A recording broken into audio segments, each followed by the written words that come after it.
Hello and welcome to PFI Talks, brought to you by Prague Finance Institute, an affiliate of the leading Czech economics research center CERGE-EI. There has been a lot of talk about the politics of the increasing US government debt. But what are the economics of this? This and many other questions I'd like to discuss with my guest today, Paul Krugman, a Nobel Prize laureate, professor of economics at the City University of New York, and the New York Times columnist. Hello, Professor Krugman, and thank you for joining us in our podcast. Thanks for having me on. So let's start with some numbers because we are focused on finance and economics. And do correct me if I don't get them completely right, but according to my latest tally, the US government debt is about over $30 trillion at the moment, or about 125% of GDP. Budget deficit, the federal budget deficit is around 8% of GDP. Should we be concerned about the US defaulting sooner rather than later? Or are we too concerned? I think that default is an extremely unlikely scenario. You really want to distinguish between countries that owe debt in somebody else's currency, like Greece, and countries that issue debt in their own currency. And it's really, really hard to envision a default.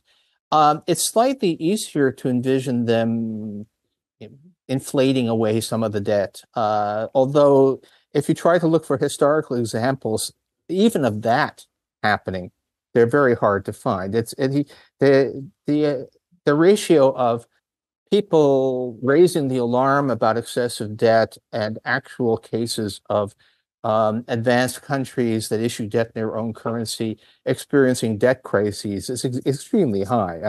You end up talking about France in 1926 or something to come up with anything that sort of fits this situation. So it's really, really hard to think that this is. I wouldn't say it's not an issue. I'm not in the camp that says that debt doesn't matter at all. But it's really a lot less of a concern than most people would have it. So what should we be concerned? And specifically, I will sort of try to split this question into two parts, sort of a US side or US focused and international focus. So what should we really be concerned about when there are all this, about the rising debt levels of the US government? Well, yeah, I would say that fundamentally it shouldn't be at the top of your agenda regardless. The debt level is, if you try to actually say, so what is it that you think is going to happen? Give me a scenario of disaster. It becomes extremely hard to make it play out. At some level, we can't go on like this forever. So things that can't go on forever, it's an old line, Stein's law. If something cannot go on forever, it will stop. And so at some point, the US will have to stop running deficits this large, which it probably will. Some of this year's deficit is idiosyncratic factors. And sooner or later, one hopes we will have a return to some kind of political system that's capable of actually making rational decisions. And if that doesn't happen, the debt is going to be the least of our problems.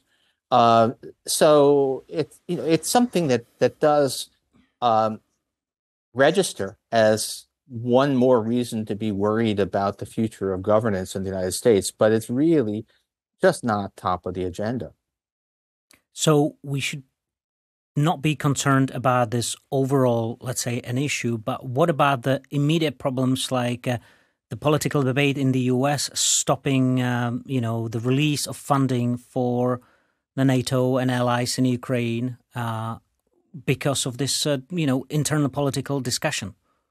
Yes, those are absolutely critical. I mean, we are at an impasse on things that are absolutely critical to international security, absolutely critical to domestic issues as well, where we're not funding them. And, we have had repeated risks. Actually, the one way that the United States could end up defaulting on debt is simply if the U.S. Congress refuses to pass legislation allowing the government to basically to borrow enough money to pay the interest on the existing debt. But that has nothing to do with the level of the debt. The problem in the United States is that we have, I'm an opinion writer, so I'm allowed to say this. We have one of our two major political parties has gone crazy and is not interested in helping to govern the country, and is to a certain extent engaged in active sabotage of government functioning. And so the reason that aid to Ukraine has been cut off for the time being is not that the U.S. owes too much money. It is that the Republican Party there's a significant faction in the Republican Party that wants Putin to win. That's a very, very different story. So you really want to separate that we have critical confrontations over the budget from the question of whether we have excessive debt. They're just not related.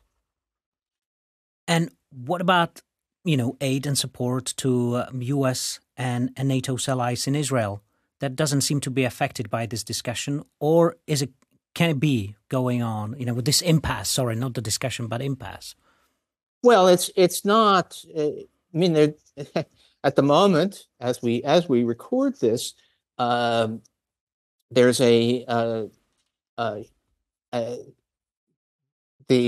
one branch of the U.S. legislature has a bipartisan agreement that would include aid to Israel and Ukraine and enforcement policy at the border, and the other house is proposing a bill that would provide aid to Israel but not to Ukraine.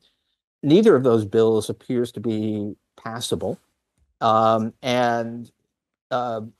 we have a crisis. And it actually seems entirely possible that there won't be money flowing to Israel either, given the political impasse, because this is a game of chicken between hardline right-wing forces in the U.S. House of Representatives and everybody else. But again, this has nothing to do with the level of the debt. This is these bills don't even address the question of borrowing where the money is going to come from. It's simply allocating the funds. So this is a sign again that U.S. politics is a mess. That's not because the same thing would be happening if we had only half as much debt as we have. Using your description of U.S. politics being a mess, and at the same time, we shouldn't be concerned about the level of the debt unless there's some sort of a problem with actually, defaulting on servicing the debt, as you said. But couldn't this, if it goes on, substantially longer, could it endanger the role of the U.S. dollar as a global currency and the most important store of value for the world as we know it at the moment? Well, if the United States actually defaults, and a U.S. default is going to happen not because the debt level is excessive. That's you may think that the debt level is excessive, but markets don't seem especially worried about that. The U.S. doesn't have any trouble selling bonds, and it has trouble getting Congress to authorize bond sales. But that's a very different story. But if the United States should in fact default on its debt which would be for political reasons, that would certainly undermine the international role played by the dollar, and in particular by U.S. Treasury bills. U.S. Treasury bills are the sort of ultimate safe asset on which the whole world financial system rests. And if the United States doesn't necessarily pay those, pay those bills as they come due, that would be enormously disruptive all across the world, not just in the United States. Moving on, but staying in the realm of economics, there is this discussion now at the moment whether the Fed actually should start easing its interest rate and easing monetary policy as it is. We still have core inflation, at least the latest reading was still above the 2% desired level, or Okay. Let me argue with about Okay. that, because this is actually a very live debate, and I'm actually in talking with uh, let us say people in actual decision making capacities about it. The At the U.S. Fed? core inflation, what? At the Fed? No, not at the Fed, but in other places. U.S. Core inflation, the Fed's definition of core inflation, which itself has some problems, but it is actually for the past 6 months has been slightly under the Fed's target. Mm-hmm. And so to say, well, it's still above 2%, you have to be looking at the 1 year rate of change, which is a very peculiar thing to be doing when you know that we've been in a process of quite rapid disinflation. So, using year-on-year data at what definitely looks like we've passed a turning point is a very strange thing. And the kind of discussions I'm having is like, why are they doing this? Why focus on what you know, and what is almost literally a number that's behind the curve, rather than looking at the more recent data? And you can come up with some excuses. One of the things that's happened in these past few years is that I've had to learn far more than I ever wanted to about seasonal adjustment factors. And that's what happens when you have to use, periods shorter than a year. But the best available numbers, whether it's core inflation over the past 6 months or the New York Fed's underlying inflation multivariate measure, all suggest that we really do have underlying inflation that is close to 2%. Mm-hmm. Might be a little bit above, but for how much do you really want to run the risk of a recession because underlying inflation might be 2.3 instead of 2? That's a good point. So do you still think that, since you hinted at being in touch with decision makers, do you think there will be a sort of a review at how Fed is actually looking at this number, and Fed will be relaying that change of tack to the market, so and the population, so the public, so no more inflationary expectations are embedded in the whole economic world, which is actually made of individuals like, the two of us. Yes. Okay.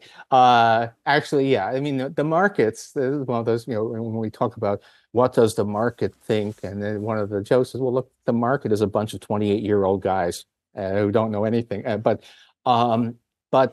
certainly people hang on the Fed's words. It's not at all clear that what Jerome Powell says necessarily reflects what the Fed is really thinking. And there are a lot of smart people in there, and we know that they're looking at all the same numbers that I am, and they are probably aware that there are real problems with year-on-year core inflation. So they seem to be very afraid of the markets getting ahead of themselves. They want to put a damper on people getting too committed to the view that big rate cuts are coming soon, which to some extent I understand, although I think they're excessively worried about roiling the markets. What I would say, and I hope that they understand, but this is what I'm not sure they understand, is that You mean the Feds or the 20-year-olds? No, the Fed. Yeah, the 28-year-olds are, they listen to whatever. It's the bond market, as these things go, is a lot more rational than the stock market anyway. But at the Fed, they run. There are risks in both directions. There's the risk that they will cut rates and then find that the economy is still running hot and inflation will reaccelerate. There's the risk that the full effects of the rate hikes have not yet struck, and that we're going to see the economy suddenly start to lose altitude. I'm mixing metaphors here, but whatever. I would put the second risk much, much higher, if only because we know that these things tend to happen, that recessions tend to come on much more suddenly with less warning than inflation does. And so when you're in a situation where both are risks, I would put a much higher weight on the risk that something will break in the real economy than I would on the risk that inflation is going to not actually going to level off at 2%, but might reaccelerate.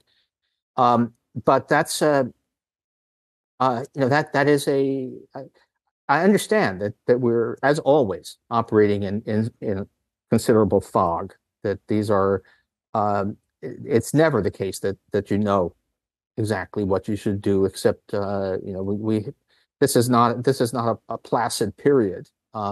But if you try to think about all of the various risks out there, you do worry. We've had bank runs.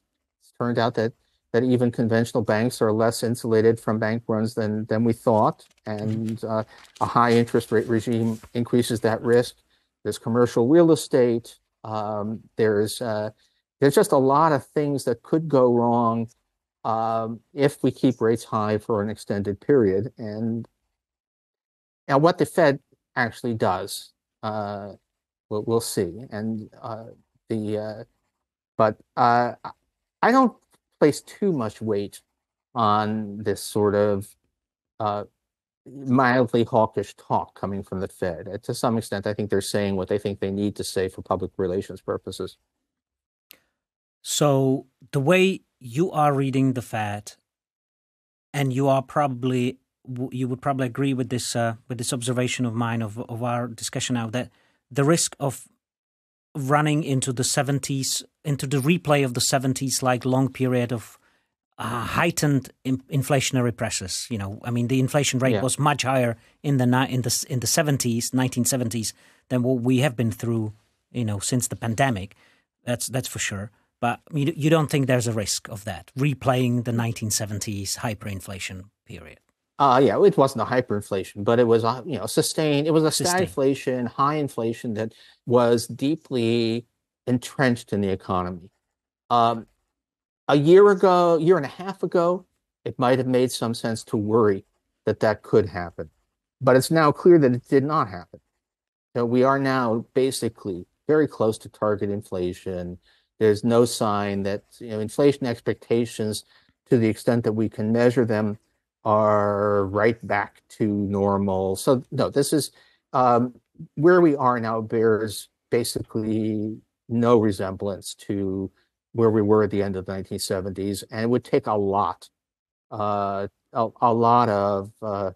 mismanagement to get us back to anything like that. So that was a great fear, which turned out, it was a somewhat reasonable fear, even though I didn't agree with it.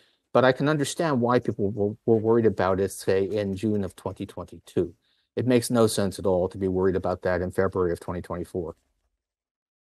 In the past few months, I mean, it was interesting to observe from Europe the discussion in the US about vibe-cession, the term, I mean, and the media headlines and maybe some commentators, hopefully not you, but maybe including you, were sort of affecting that. But apparently now that's over. At least we hear it from some other commentators, and also it's underpinned by the data. That the business sentiment and consumer sentiment indices have been rising. Do you think that this is sort of the doom and gloom among the public view in the US of the economy, which was in disconnect with the underlying data, that it's really over? Well, we still have most measures of consumer sentiment are still substantially below where you would expect them to be, given the underlying fundamentals. Given 50-year low unemployment, inflation that is close to 2%. The fact that consumer sentiment is still somewhat depressed is kind of odd. But at this point, at least for the United States, essentially all of that is just partisanship. I look at various polls that surveys that do separate out respondents by the party with which they consider themselves to be affiliated. And what you have is Democrats saying this is a pretty good economy, and Republicans not only saying it's terrible, but basically not moving in response to the improved situation. So where we are now is, this is American politics. There's a substantial part of the population where it doesn't matter what question you ask. The question they answer is, do you hate Democrats? And you ask them, is the economy good or bad? And they basically say the economy is bad because there's a Democrat in the White House. Yeah, I mean, this is a nice segue into my next question. I mean, round of questions about the U.S. politics and sort of societal divisions. I mean, when you observe it from the outside, there seems to be a lot of it because that's what you read in media. I mean, is it really such a case? Do you observe it in your classroom or with your students? How do you observe it yourself as just a regular American? Oh, I mean, I don't observe it too much in my classroom because I teach classes in New York City. And New York City is a very different place from... Still the country out of the U.S.? Well, no, in general, we used to have we have major urban areas. Certainly the metropolitan cores are now very democratic and very liberal, and rural areas are extremely conservative. So the division is a lot of it is geographical. It's not perfect sorting, but there's an awful lot of geographical sorting. And so, but you can really see it. I mean, I've been,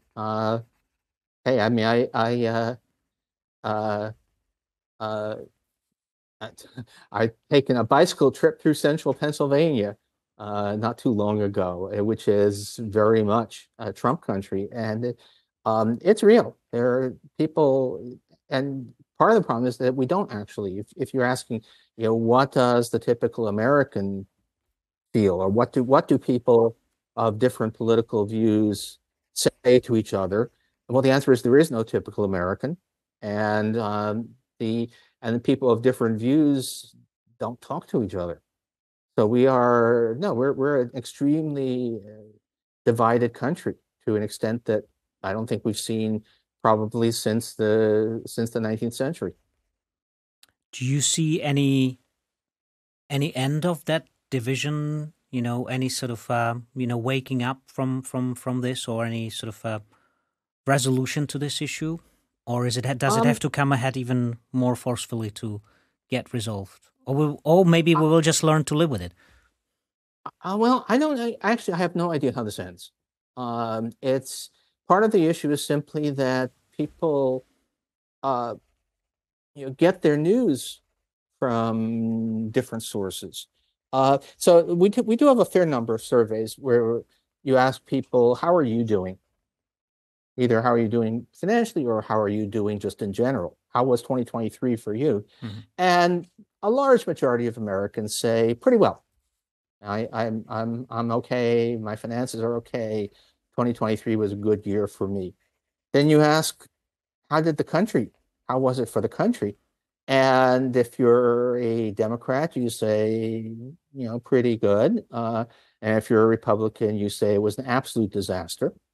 But if you ask them about how are things where they live, they're mostly pretty much okay. So we have a situation where a large part of the country has an image of terrible things happening, but those terrible things they believe are happening to somebody else, someplace else.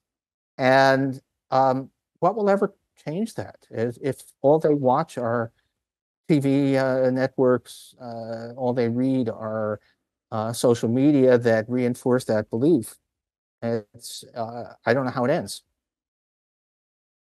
May I add a specific, again, since I am resident in New York City, you said, it's another country. It isn't.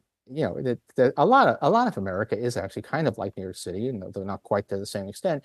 But what is really remarkable is how much of the United States believes that New York City is an urban hellscape with violence on every street corner and large parts of the city burned down by looters. None of which is true. It's actually one of the safest places in America, and you would think that, well, people visit. I mean, we had more than 50 million Americans visited New York City last year. You would think that the evidence of their own eyes would tell them that that story isn't true, but it doesn't seem to affect the people who are of a lost survey stuff, but only 22% of Republicans believe that New York City is a safe place to live or visit, and which is crazy. It's New York is the safest it's been in my lifetime. Well, since you did mention that, especially among the Republican-leaning people taking part in these surveys are saying that the country is in a terrible shape, has not been doing well, even internationally. There's a lot of roles that the U.S. has played over the Right. decades since the World War II on the global scene. Let's maybe pick just one, and it's the Transatlantic Trade and Investment Partnership, TTIP. Yeah. Is it dead, or can it be revived, or where could it go, and how could it play in the sort of geopolitical tensions and the tensions between the two biggest global economies, the U.S. and China? Yeah, I think that TTIP is not going to happen. Even though you would think that, well, the Western Europe and the United States would seem to be to have few fundamental quarrels. We're democratic societies, we're capitalist societies. We don't have we're allies, but there's enough suspicion, enough populism, not often it's a much abused term, but there. Look, I've actually, if I were, I have not been asked, but if President Biden were to ask me, should I devote some political capital to getting a trade and investment agreement done with Europe, I would tell him no. There are just enough people who will see this as globalists undermining American sovereignty, wrongly, but they would see it that way, that it is just not worth the political capital. There are things that are really important, like making sure that Ukraine has the resources to defend itself, but trying to lock in low tariffs and free investment transatlantic it's a good thing, but it's politically costly, and with so much else going wrong, that's not a cost worth paying. So it would be a good thing to have, but it's not the crucial one. Yes, that's right. There are a lot of good things out there that I'd like to see that are just not that just would involve spending what is very, very scarce political capital. And this is one of them. The same thing was true, by the way, the Trans-Pacific Partnership back when, which never happened. And again, it was not that it was a bad idea, but that there were enough people in America who would think it was a bad idea that it wasn't worth taking on the cost of getting it done. Mm-hmm. So what about the rivalry, economic rivalry between the U.S. and China at the moment? Well, that's a much more potentially serious. I mean, the thing about transatlantic trade is, look, there are not a lot of tariffs.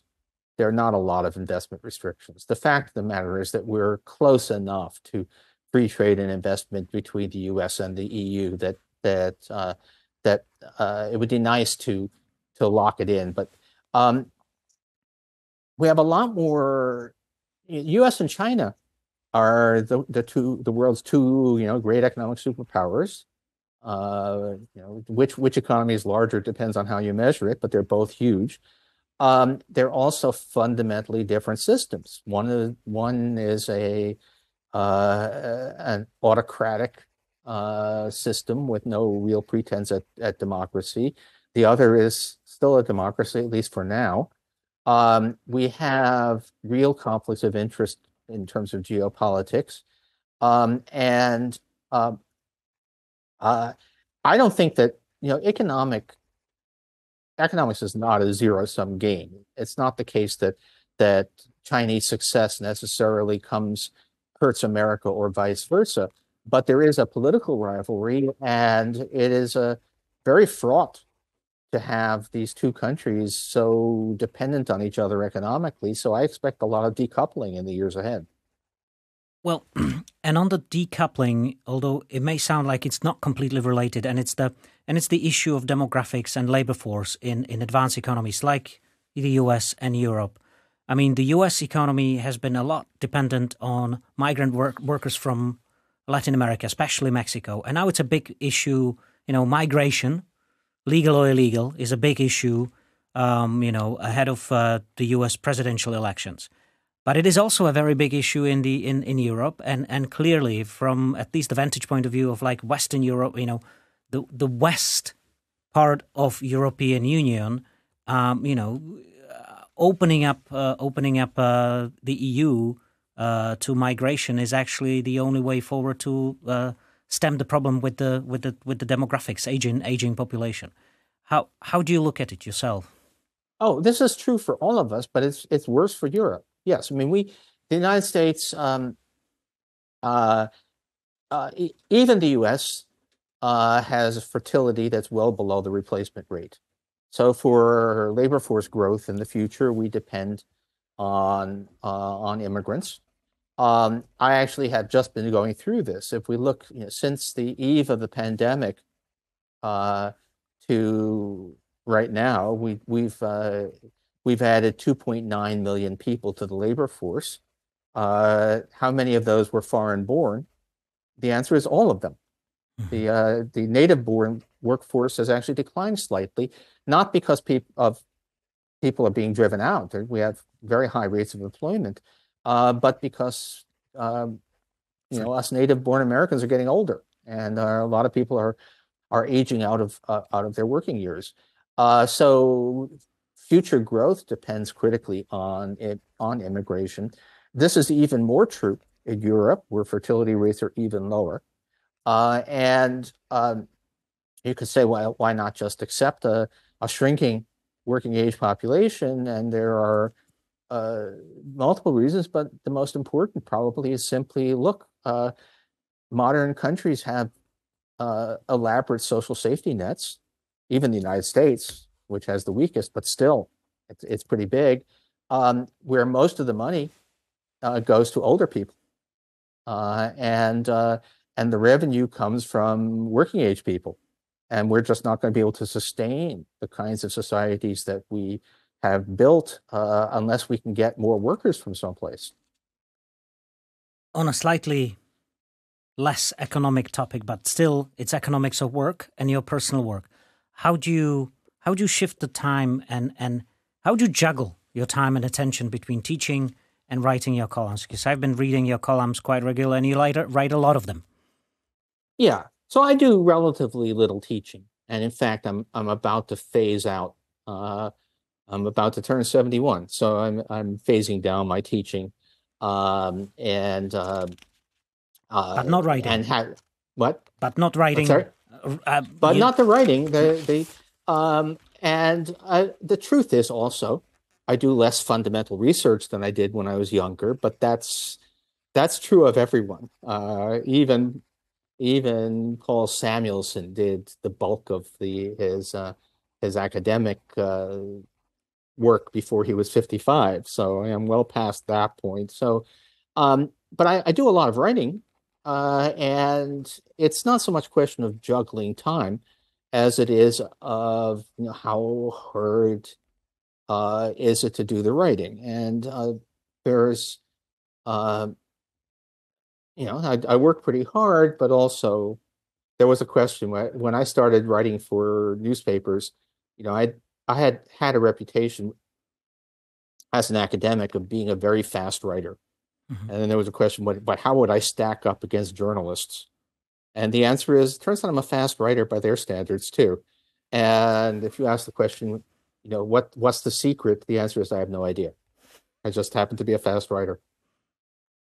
And you're not only talking about fast typing; you're really talking about fast thinking. I'm not a great typist. I'm a mostly a two-finger typist. But it's but let me just say that a lot of the most important thing is figuring out what it is you want to say and how you're going to say it. And if you've done that, which is all before you've actually started putting words to paper, then it flows pretty fast. Since you've done a lot of writing, that also exposed you to really thinking ahead. And I remind you of one thing which you've discussed so many at so many different occasions. And I believe it was in the 90s, in the late 1990s or early 2000s, you made a prediction about the internet, that connectivity and fax machine. But let me quote you one data that just came out by Deutsche Welle about a few months ago about the use of fax machines in Germany. There's still 82% of German businesses using fax machines. So anyway, yeah. By the way, that the article in which I wrote that was the article was meant in part as a joke. It was commissioned by the New York Times to be written as if looking back at it was from 100 years back at 1998, and I was deliberately provocative and said some things that were meant to be a little bit silly. It wasn't it wasn't a hard prediction. And for what it's worth, the odd thing is that the rise of the internet did not produce the kind of productivity burst that many people expected. It's a really odd thing that from about 2005 up until the present, we've actually had rather slow productivity growth. So it wasn't. But yeah, I mean I've forgotten the author now, but there was a book called The Shock of the Old.